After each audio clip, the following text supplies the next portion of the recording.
संस्कारी बेटी। शालिनी की उम्र लगभग 28 साल की हो चुकी थी, लेकिन अभी तक उसकी शादी नहीं हुई थी। शालिनी के मम्मी पापा सरला और महेश जी ने कभी उसकी शादी के लिए कुछ ज्यादा कोशिश भी नहीं की। शाली मन ही मन चाहती थी कि दूसरी सहेलियों की तरह उसका भी घर बस जाए, लेकिन वो अपने मम्मी पापा से ये बात कहती भी तो कैसे कहती। माँ जानती है, मेरी सहेली है ना शीतल, उससे बेटी हुई है, बड़ी प्यारी बच्ची है उसकी। अरे ये तो बहुत अच्छी बात है। उसकी शादी भी तो 4 साल पहले हो गई थी ना। अब क्या करे बेटा, चाहते हैं तो हम भी यही है कि तुम्हारी शादी हो जाए, लेकिन कोई अच्छा लड़का मिलता ही नहीं। कोई बात नहीं मम्मी पापा, मैं जानती हूँ आप मेरे लिए बहुत अच्छा रिश्ता ढूंढना चाहते हैं, और अभी मेरी इतनी उम्र भी तो नहीं हुई है। अच्छा शालिनी बेटा, क्या है ना, मेरे पास नई साड़ी नहीं है और मुझे किटी पार्टी में जाना था, तो इस महीने तेरी तनख्वाह आ जाए तो एक नई साड़ी दिलवा देना बेटा। और बेटा मेरा मोबाइल भी थोड़ा पुराना हो गया है, 6 महीने से इसी को काम में ले रहा हूँ।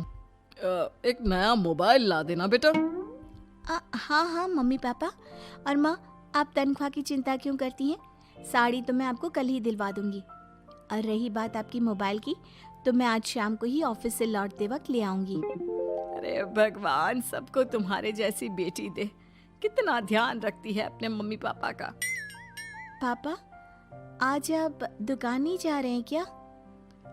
वो क्या है ना बेटा, मेरे सर में जरा दर्द हो रहा है, इसलिए आज दुकान जाने का मन नहीं है। पापा दवाई ले लीजिए, और अगर हो सके तो चले जाइए। इस तरह दुकान बंद रहेगी तो ग्राहक आना बंद कर देंगे ना। अरे बेटा, तेरे पापा की अब उम्र हो चली है, और तू है ना हमारी कमाऊ बेटी, इतनी अच्छी नौकरी करती है, हमारा ख्याल रखती है, तेरे पापा को चिंता करने की क्या जरूरत भला है? ठीक है पापा, आप अपना ध्यान रखिए, मैं ऑफिस से लौटते वक्त आपका फोन ले आऊंगी। और माँ, आपकी साड़ी हम कल लेकर आएंगी। शालिनी के जाने के बाद क्या करे, शालिनी के लिए सच में कोई लड़का ढूंढकर उसकी शादी करवानी है क्या? अरे पागल हो गई हो क्या? वो शादी करके इस घर से चली गई तो हमारे खाने के लिए पैसे कहाँ से आएंगे? जानती हूँ वैसे भी आपको ना दुकान पर जाने में, काम करने में आलस आता है, अच्छे से पहचानती हूँ आपको। हाँ तो क्या हुआ, बेटी नौकरी करती है, जब बच्चे माँ बाप की कमाई पर मजाक कर सकते हैं, तो क्या माँ बाप बच्चों की कमाई पर थोड़े दिन चैन से जी नहीं सकते?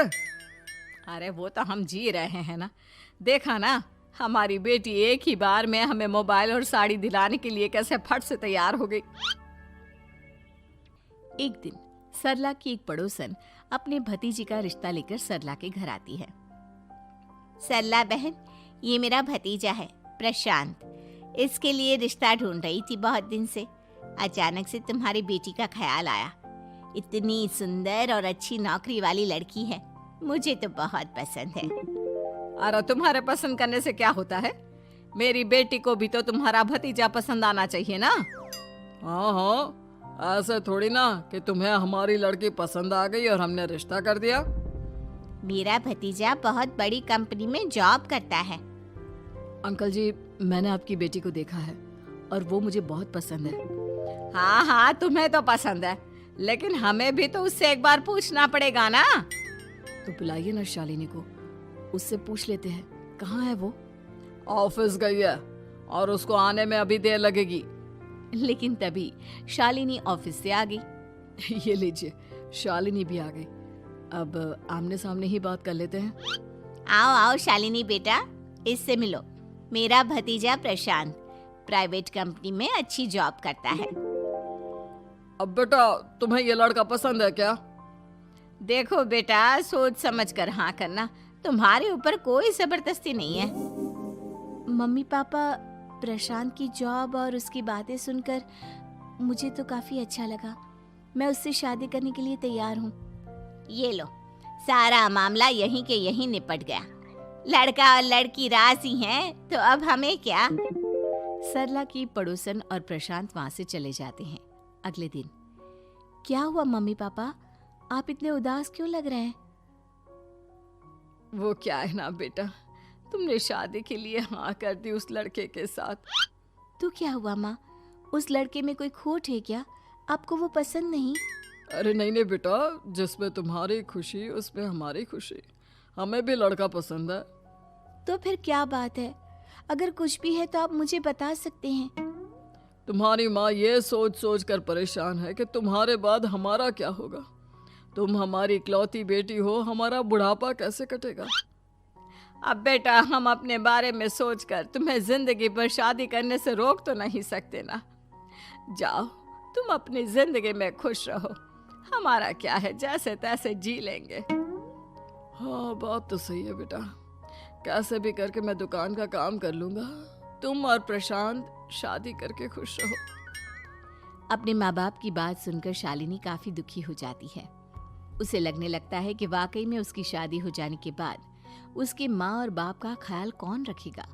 और यही सोचकर वो एक दिन प्रशांत से मिलती है। देखो प्रशांत, तुम मुझे बहुत पसंद हो, लेकिन मैं चाहकर भी तुमसे शादी नहीं कर सकती। अरे क्या हुआ शालिनी? क्या तुम मेरी किसी बात से परेशान हो? नहीं नहीं प्रशांत, मैं अपने माँ बाप की इकलौती संतान हूँ। अगर मैं भी शादी करके घर से चली गई तो उनका ख्याल कौन रखेगा, उनका खर्चा कौन उठाएगा। तो क्या तुम सारी जिंदगी शादी नहीं करोगी? शायद नहीं प्रशांत, और अगर अपने माँ बाप के लिए ये भी करना पड़े तो इसमें गलत क्या है। प्रशांत की सारी बात जाकर सरला की पड़ोसन यानी कि अपनी बुआ को बता देता है। ये सरला तो बड़ी चालाक निकली। प्रशांत, वो अपनी बेटी के साथ खेल खेल रही है। कैसा खेल? आप क्या कहना चाहती हैं? अरे शालिनी बहुत सीधी और संस्कारी लड़की है, लेकिन ये सरला और महेश एक नंबर के चालाक। बुआ जी, आपकी बात सही है, लेकिन अपनी बेटी के साथ भला कोई क्यों चालाकी करेगा? वो तो मैं तुझे कल बताऊंगी।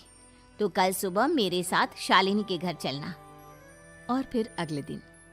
क्या हुआ सरला बहन, तुम्हारी बेटी ने तो शादी के लिए मना कर दिया। अब पता नहीं बहन जी क्यों मना कर दिया।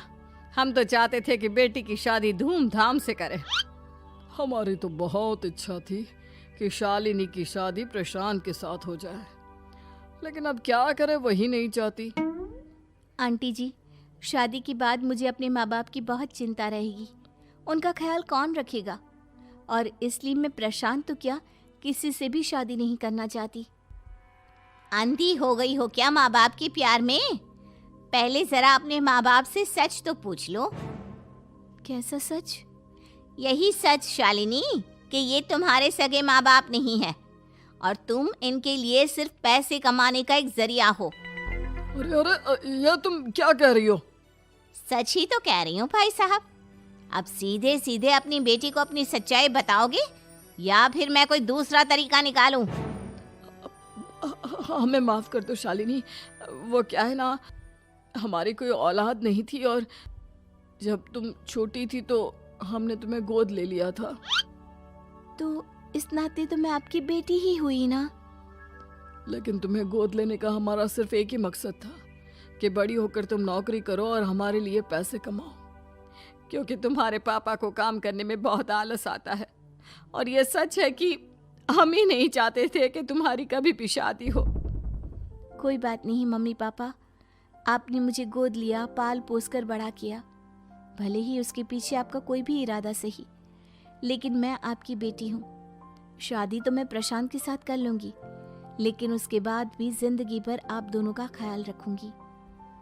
शालिनी की बातें सुनकर सरला और महेश को अपनी गलती का एहसास होता है और वो उससे माफी मांगते हैं।